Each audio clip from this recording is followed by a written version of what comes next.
Why is this so important? Well, let's talk about why this is so important and why we're having this Bible study together one-on-one, and why it's important that you listen all the way through this. Because when you're hurt, you make bad decisions. When you're hurt, you're not really fun to be around.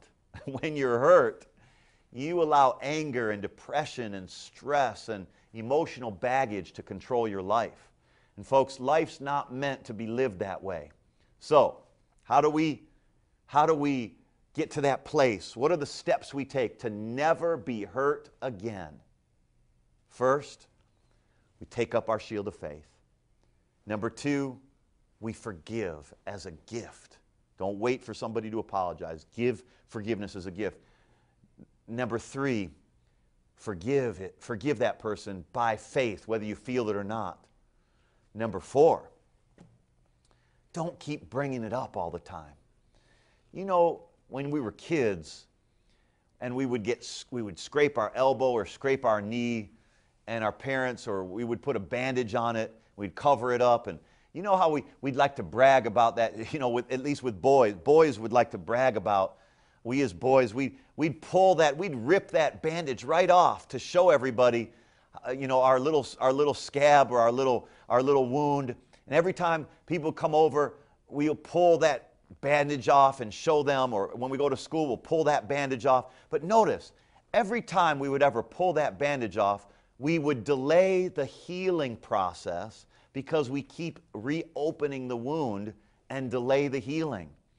We're just delaying our healing by talking about what other people have done to us, talking about how we're justified in feeling the way we feel, and we have the right to be angry, and we have the right to get even, and we have the right to get mad, and we have the right to hurt them back.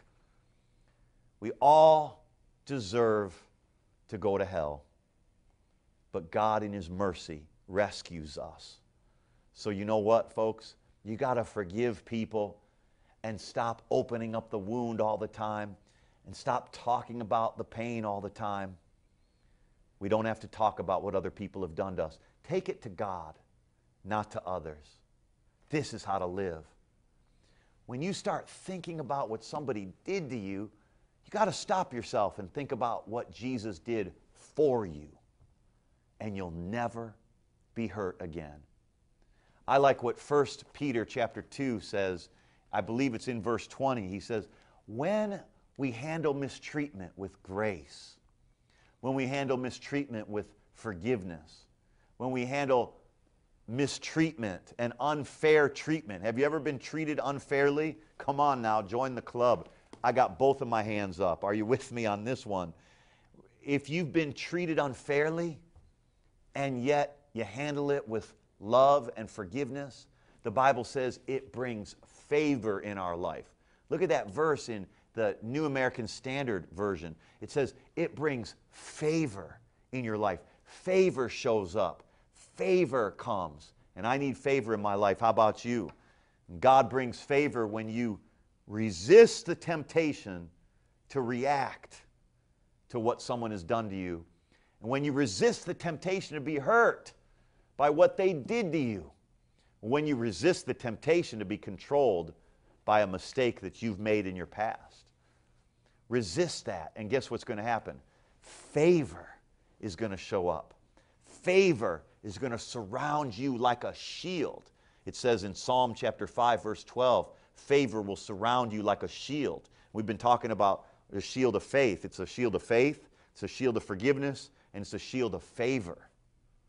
And when you hold up the shield of faith, and when you offer up the shield of forgiveness, and when you surround yourself with the shield of favor, you will never, ever be hurt again.